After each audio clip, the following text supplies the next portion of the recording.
So we've already talked about the importance of having a partner on the sound recording side and on the masters, right? But we haven't really discussed what that means in terms of the composition. Now, we've already talked a lot about this before in our publishing class, but as a review and kind of contextually to give you an understanding of who else you would want on your team, we want to take a time briefly to talk about what a PRO would look like for your team and what a publisher would look like for your team. Yeah, so PRO first and foremost, talking ASCAP, CSAC, BMI, and now GMR here in the U.S., right? And then there's other PROs outside of the U.S. for, really for every country, I would say. Yep. But here in the U.S., the PRO's primary responsibility is to collect royalties on behalf of songwriters for performance-driven earnings, okay? So that means that anytime your art is publicly performed or a song you wrote is publicly performed, your PRO goes out and collects that money. So that's from live performance.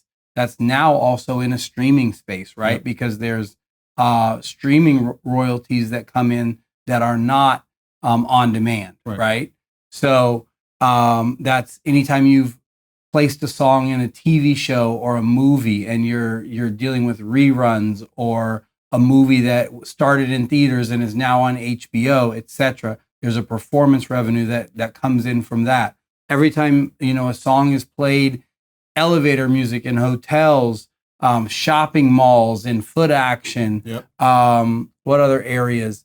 In the, DJs, when they go out and do nightclubs, they play, they live perform your music. Your music is performed to the public. However, they're not tracking in those instances. Obviously, they're not able to track every song. So it's really that money is collected and then it's broken out based on market share amongst the various publishers. Yep. And that goes to independent and major publishers.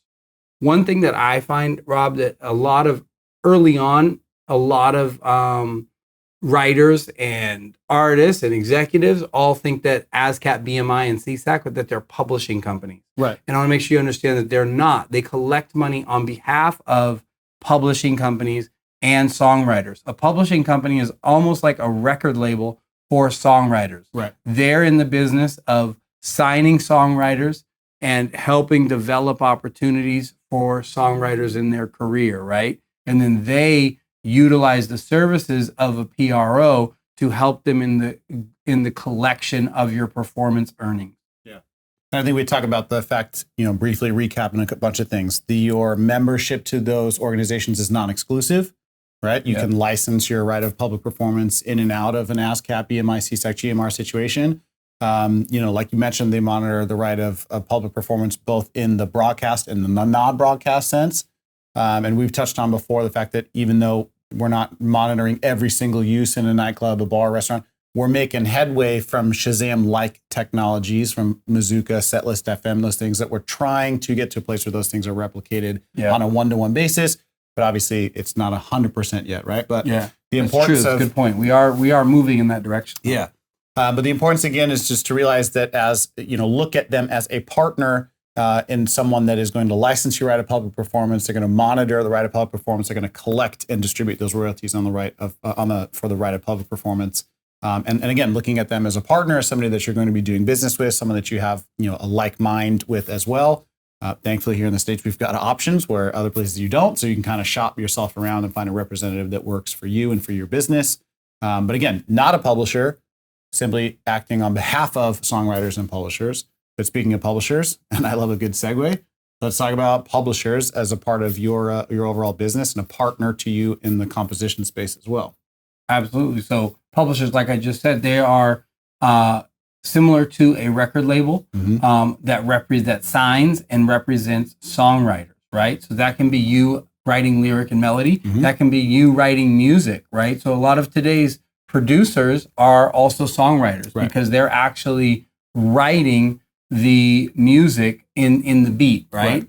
And so they are both songwriters and producers, and that's how they participate on both the composition side as well as the master side. Master side as a producer, composition side as a songwriter. A publisher's primary job is to exploit and find financial opportunities for the music that you write. So a major part of their business is A&R. They do a lot of connecting the dots of between songwriters and artists looking for records, between songwriters and producers looking for songwriters, and between songwriter to songwriter, right? Just getting you in sessions with other people to create records that they feel they can then go out and exploit. Other things, another major part of their business is film and TV, right? They are in advertising. They're very focused on procuring sync opportunities for your music. I think the streaming is obviously another major partner of theirs, because that's now where a bulk of our mechanical earnings are coming from. So they're very much just focused in the business of finding opportunities for your songs and collecting that revenue. And that's a big deal, because, how many Michael Jackson songs are being played right now? And you need a partner that is able to track all those plays and make sure that that revenue all comes back to one source. And that is the primary job of a publisher. Other things that publishers do is they provide writers with legal infrastructure to handle the licensing opportunities that come along. They going back to the collecting of money, there's obviously a finance and accounting aspect of helping songwriters in that regard. And I love the aspect that you said earlier about a publisher being akin to a record label, but their business is not in sound recordings or in masters. Their business is in compositions. So that's a point that we try to drive home all the time, and saying that these two businesses have very similar intents, right? They're to acquire intellectual property assets and to exploit intellectual property aspects or assets, and to protect them, right, when necessary. So, obviously you mentioned business and legal and administering infringement cases, those types of things. But really having that understanding that a record company or somebody that owns a master has a very similar business as a publisher, in the sense that they're acquiring and exploiting intellectual property assets. The only difference is one is on a sound recording or the master, the other one's on the composition side. But again, when we start to go back to and look at this from the standpoint of what are the revenue streams that we're looking at as an artist, as that enterprise, what are the verticals that enterprise has available to them? Performance is a massive one, as well as the other publishing royalties that you would be receiving from that side too. So really keeping that focus, right? Understanding it from follow the dollar against music business. We're talking about where is the revenue being generated from, and where can you expect to see that from? And so we're talking about this from a standpoint of teams, but trying to relate and connect those dots back to understanding that these are now sources of revenue that you should be expecting.